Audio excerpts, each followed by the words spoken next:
I dobrodošli u još jednu moto recenziju. Ja sam Šone, vi gledate Šone San Motovlog. Danas na recenziji jedan Ferrari među motorima. Blago rečeno Ferrari, italijanski motor Ducati V4. Radi se o mašini koja posjeduje Desmo Sedici Stradale agregat V4 pod 90 stepeni, zapremine 1103 kubna centimetra. Radi se o 4 cilindra rasporeda V po 90 stepeni koji razvijaju 214 konjskih snaga i 122 Nm obrtnog momenta. Vodeno hlađen agregat sa dosta Ducatijeve elektronike i svega toga što ne možete da zamislite bukvalno šta sve posjeduje od sistema i motora, o čemu ćemo upravo i popričati. Radi se o nasledniku Ducatijeve serije 1199, odnosno 1299. Radi se o agregatu koji je prešao sa 2 cilindra na 4 i napravljen je u 3 modela 2018. To je V4 Classic, kao što je to ovaj, V4S i V4R. Ono što mogu da kažem je da ovaj motor razvija čak preko 220 konjskih snaga ako se stavi na njega puna Akrapović Titanium linija, što je jedna, pa može se reći, ogromna količina i preogromna količina snage. Uzeti u obzir da je ovaj motor suve težine, težak 174 kg, zapremina rezervoara je 16 litara, jako izgleda jako malo na odnosu na konkurenciju, dosta je onako manji i verujem da je samim tim i agresivniji i još ova snaga kad se prenese, to je neverovatno. Ducatijev standardna crvena boja, izrada ista bukvalno od kada sam provozao prvog Ducatija, metalni rezervoar, tu nam je plastika koja je onako talnačna ali kvalitetno odrađena, nos koji je, pa može se reći, doživeo poprilične izmene na odnosu na prethodnika i dalje ima onaj munjevit izgled. Motor posjeduje 3 moda vožnje, Race, Sport i Street. Pored svega toga posjeduje dosta Ducatijevih sistema, Ducati Traction Control, Ducati Quick Shifter Up and Down, znači i na gore i na dole, ABS Ducatijev takođe, Ducatijev sistem kočenja motorom, odnosno Ducati Engine Brake System, takođe posjeduje i Ducati Slide sistem, Ducati Anti-Wheelie sistem, bukvalno mnogo sistema koji su implementirani ovdje. Tu nam je 5-inčni TFT display, color display, koji pokazuje mnoštvo informacija, sve ono što može da se selektuje i sve to je bukvalno na levoj strani. Tu nam je selektor, mod koji je takođe do njega levo i tu nam je enter, naravno dugme da potrebimo podešavanja, blicanje je standardno ostalo, dugo svetlo, tu nam je sva 4, ovde su nam migavci i ispod nam je sirena, sa desne strane da ne pričam, tu nam je kill i start switch, prosto onako najprostije moguće što je odrađeno, s tim da je ovo start switch, a ovo ovdje nam je kill switch. Ekran posjeduje dosta informacija na sebi, sve je bukvalno digitalno, naravno što je i očekivani paket TFT color display. Od moda vožnje sa leve strane, samog displeja, obrtomera, indikatora za brzinu sata, u gornjem desnom uglu dole traction kontrola, na kom je nivou traction kontrola, quick shifter na up and down, iznad njega ABS na kom je nivou, takođe s leve strane. Tu nam je i prosječna potrošnja motora, ukupni trip, odnosno prva pređena kilometraža na tripu, totalna kilometraža, da li su nam uključena duga, kratka svetla, da li je spuštena nožica, bukvalno dosta onako osvetljenost ekrana, ulje, svašta nešto, brda informacija, nećemo mnogo da zamaramo. Takođe posjeduje i ovaj mehanički ovde stabilizator volana, što je još jedna sjajna stvar. Da su nam tu dva komplet LED fara i jedna stvar da je potkrepljen Pirelijevim gumama, fabrički su to Super Corse, ovde na ovom modelu su Pirelli Rosso 3 gume. Što se tiče ovog modela, on ima dorade i tu su nam karbonska oplata ovde na samom rezervoaru, tu su nam slajderi, karbonska oplata na štitniku lanca, tu su nam zadnje sedište i ono što mogu da kažem da je jedna od najbitnijih stavki i Brembo kočenje. U pitanju su Brembo radijalne kočnice sa Brembo M4 kandžama, takođe nam je i Brembova pumpa za kvačilo, tu su nam šovine 40 mm, potpuno podesive viljuške, dok nam je iza amortizer koji je takođe potpuno podesiv. Sa one strane može da se vidi, sa ove strane ga je malo teško vidjeti, tako da... Naravno, mono viljuška koja je zadržala taj trend samog Ducatija.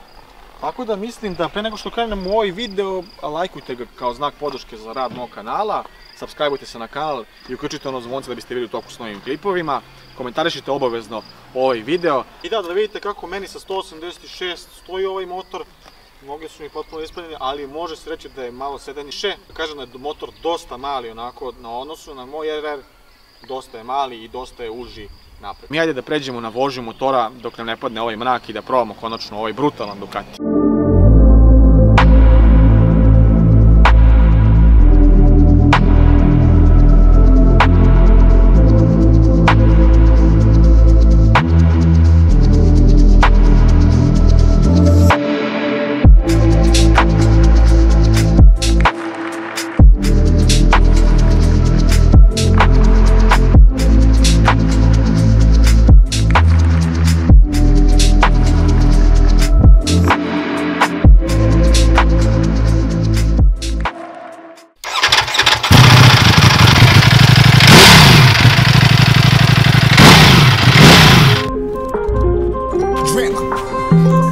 I da bi došli u recenziju, konačno sa nama Panigale V4 agregat sa 1103 kubna centimetra i 214 konjskih snaga, 122 Nm, 4 V rasporeda cilindara po 90 stepeni, zver od Ducatija.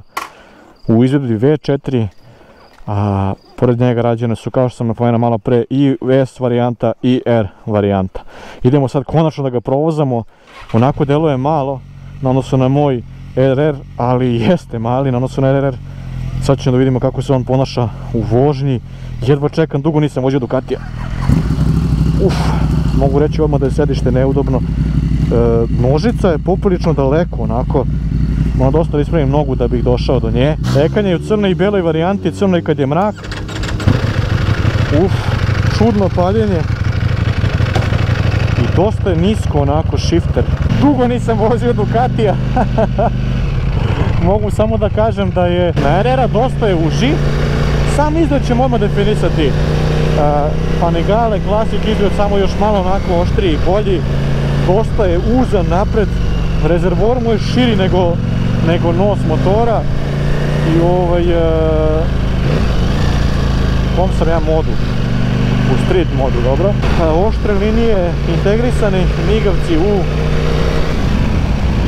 retrovizora. Pored svega toga, tu nam je onako uglavljen 5-inčni displej koji pokazuje mnoštvo informacija, kao što sam naveo u intro delu, da ne ponavljam taj deo. Tu su nam prednji deo rama koji je inače potpuno izmenjen na ovom delu motora, nosač fara koji onako se vidi neka, ne znam kako da opišem ovu boju. Tu nam je i stabilizator volana fabrički, hidraulično kvačilo koje je Brembovo i Brembo kočeni cilindar, naravno sa M4 kandžama dole. Ovaj motor je, trebalo bi da zabada kočenje, to ćemo vidjeti sada. Dosta modelo. Trenutno smo na ABS 3. nivou i Dynamic Traction Control 6 nivou. Quick shifter je i na gore i na dole, što je jedna dobra stvačica i baš me zanima kako radi. 5.4 je trenutno potrošnja motora. Da nastavimo izgledu, dosta je širok na keblama, onako od širine mojih ramena i dosta su neko izbačene keble sa strane, što mi je nekako, pa mogu da kažem da ne da mi je čudno, nego nešto na što nisam navikao. Rezervoar, dosta sam visoko iznad motora. Kažem, rezervoar je poprilično širok, u ovom dijelu zaprimljene 16 litara, dok je rep uzan i isti bukvalno na Panigale seriji celoj, iako je lep sa onim LED stop svetlom. Zaista lepa stvačica. Pozicija vozača, kao što sam rekao, dosta su široke keble, dosta su onako i visoke keble. Tu je negde s BMW-om, nisam siguran da li je možda koji milimetar razlike, bukvalno možda je koji milimetar razlike da su više nego na BMW-u. Osjeća manji pritisak na zglobovima nego što je to slučaj na BMW-u, kao što moram da navedem. Rezervoar je širin, nekako ne sviđa mi se, baš nije skroz kompaktan. Noge u ovom ovdje delu se šire ka napred i ne idu skroz onako u rezervoar. Jedna stvarčica koja mi je, eto, pa nije da mi je zasmetala, malo mi onako samo osjećam taj pritisak u tom nekom središnjem delu putnog predela nogu.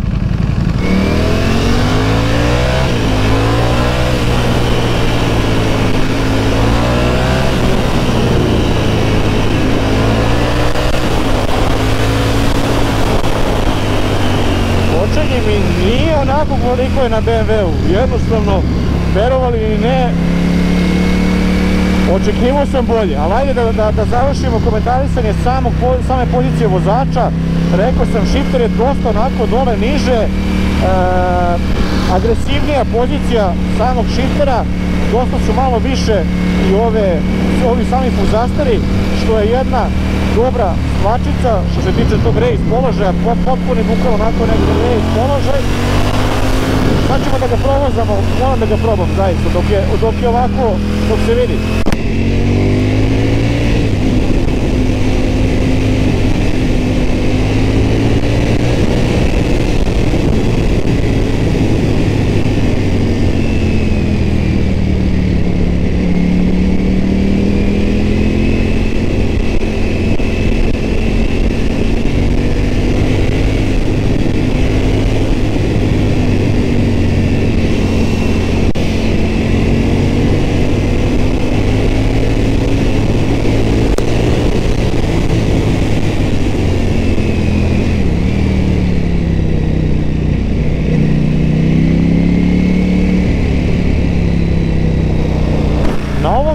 Put je onako malo lošiji, ali vešanje zaista dosta ubija te neravnine na putu i što mi se za sada poprilično sviđa. Ubrzanje, nema šta da se kaže loše za ovaj V4, to ko kaže loše, to je suludo.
Ne mogu da vam opišem dozu snage, bukvalno kad sam ja gas nisam stisao do kraja, čisto da se razumemo i da znate, znači još nisam stisao gas do kraja i ovaj motor ide prebolesno, još nije u race modu nego u street modu.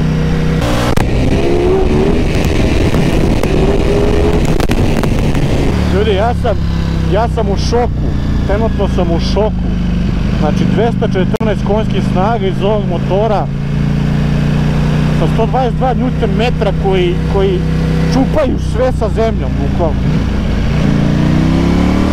Evo iz trećeg.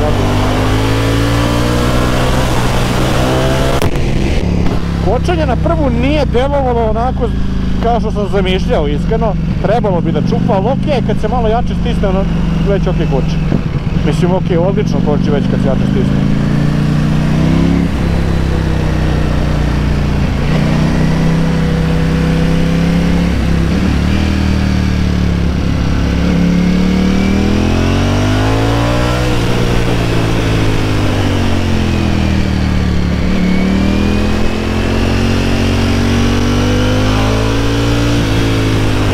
Što nisam negdje gdje zaista mogu da vozim, dosta je naseljeno ovdje pa ne bih baš da vozim kao što bih inače vozio, ali dobro, povodnost motora se može osjetiti i na ovakvim krivinama, tako da nećemo sada da se smorimo zbog toga. Sviđa mi se što je display odmah u crnoj boji, onako kao night mode.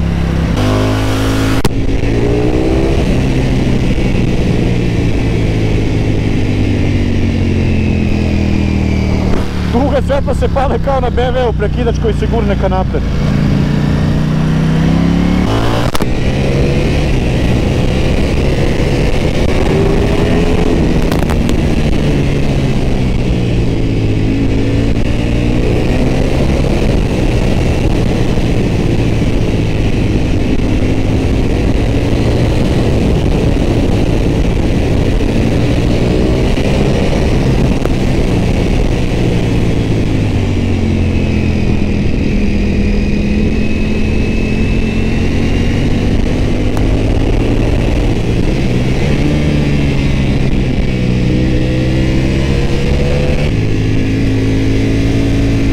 Asfalt. Nažalost ovdje je onako, asfalt je onako, ima dosta delova klizavog asfalta, krivina koje nisu baš, da kažem, neko obaranje. Žao mi je što to ne mogu da vam prikažem. Trenutno gledam da ovdje da nije nasiljeno, da tu pokažem kolika je snaga ovog motora koja je neverovatna. 13.013 km. Pored svih ovih brda sistema, Ducati Quick Shifter, Up and Down, Ducati Traction Control, Ducati ABS, Ducati Slide Control, Ducati Power, ne znam više ni kako se već zovu, bukvalno Ducati Engine, Brake Control i tako dalje. Znači, bukvalno brda sistema koje ima ovaj motor. Mogu samo da kažem da se osjeća da je dosta lagan, prelagan je motor.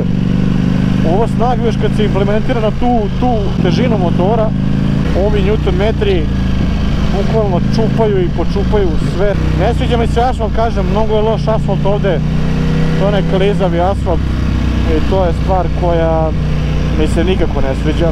Ne osjećam se onako kao jedno sa motorom dok ne legnem ovdje, bukvalno ovako i povučem telo iza, tad se osjećam onako kao jedno sedište, deluje tako da, evo, pomaknem se iza, automatski kliznem ka napred do rezervoara.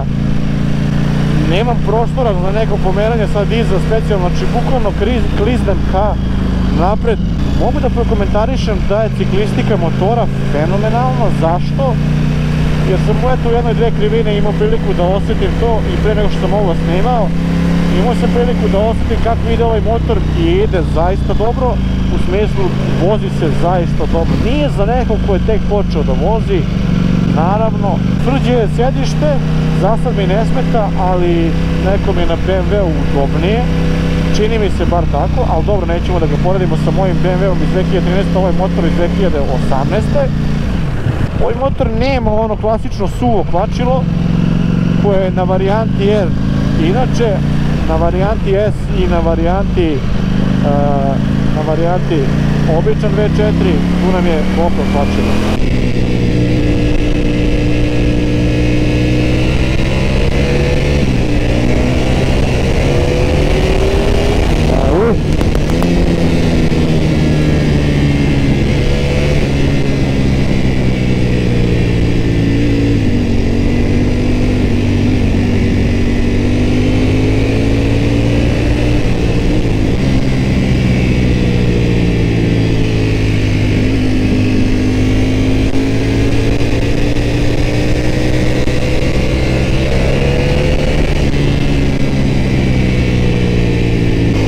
Nažalost, nema onih krivina kakve su meni potrebne da zaista provozam ovaj motor onako kako bih ja hteo.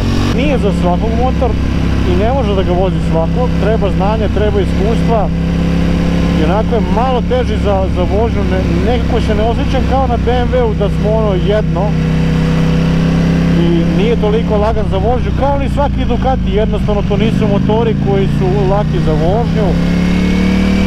Naravno, ovo na stazi je bolesno i ovo kad dođete u onaj race položaj motora, to jest vožnje motora, ovaj motor je tada onako kompaktan sa vama.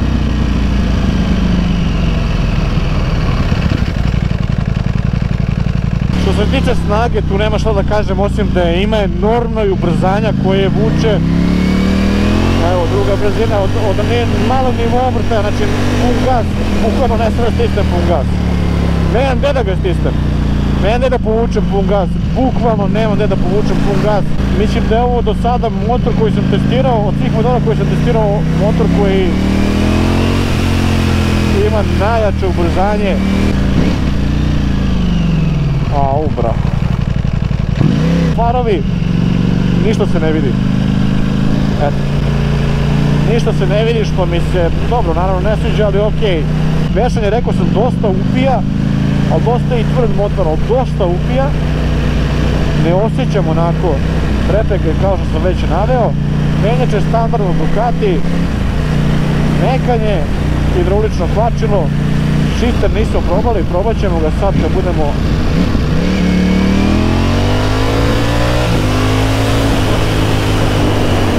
Eto, došlo je vreme da ga ocenimo, pošto približava se kraj dana i mrak, ne znam koliko vi vidite. Što se tiče snage motora, ona je neverovatna i motor ima mnogo više nego što to dovoljno, naravno stazi se to pokazuje koliko toliko još da je to zaista zlo. I snaga motora dobija 10, brutalno ubrzanje motora. Ja se ne sjećam da sam vozio motor sa jačim ubrzanjem, evo. Bukvalno se ne sjećam, te ovaj motor dobija ocenu 10 brutalno i za ubrzanje. Kočenje nijansu je lošije nego na BMW-u, iako nosi Brembo.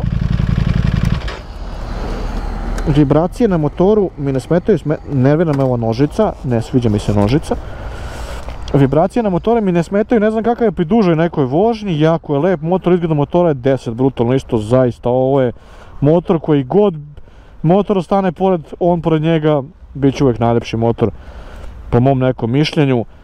Vidio sam još one varijante presvučene, ovo ono, zaista onako. Što se tiče kočenja, ne znam da sam ocenio, tu bi dao ocenu 9, zato što, eto, BMW ima malo bolje kočenje u toj kategoriji. S1000 bolje malo koči, što mi je onako neverovatno, iako i ovaj motor ima Brembo M4 kanđe, menjač je onako uglađen, fin, tipično Ducati, imate taj Ducati miris kad dođete pored ovog motora. Kažem za vibracije, ne znam kakav je na vibracijama, zato što nisam ga vozio nešto duže, sad ne osjećam ništa. Udobnost, ok je, za divno čudo, dosta je tvrdo sedište bilo kad sam seo i je moći kao da sam na dasci, ali verovali ni ne, uopšte ne osjećam nikakve bolove niti bilo šta. Skroz mi je potaman. Potrošnja motora ne znam kakva je, ciklistika motora je bukvalno kad legnete na motor vi ste jedno s tim motorom, to je pod broj 1, pod broj 2. Smatram da se jako dobro vozi, naravno treba krivina i svega toga, te ovaj put neću krivine nešto mnogo da ovdje kažem, da citiram i da ih nešto izlažem, jer ih nisam nešto mnogo vozio, tako da što se tiče tog dela krivina, ciklistike, mislim da je fenomenalno, ali tu ocenu ću da kažem isključim. Meni je delovo odlično, ali ne mogu da ga uključim u ocenu, nisam obarao onako kako sam želeo i kako sam sad radio do recenzije. Imat ćemo priliku da ga probamo opet, tako da ćemo probati krivine neki drugi put na putu koji sam onako želeo da vozim, zato što ovaj put ovdje ni ne poznajem, niti ima neki krivina za vožnju, iskreno meni su loši asfalt i klizavi asfalt i nisu neke krivine da se sad nešto vozi, još je mrak na sve to. Tako da eto, došlo nema da odijelim vlog, ako se svidio ovaj motor i ovaj vlog, lajkujte ovaj klip kao znak podrške ovom kanalu, subscribeujte se na moj kanal, ako već niste, naravno komentarišite i vi ovaj Panigale, jedan od najbrutalnijih motora koje sam vozio do sad zaista, a mi se vidimo u nekom od sljedećih klipova, to je bilo to. Waiting for my time to shine just like a diamond.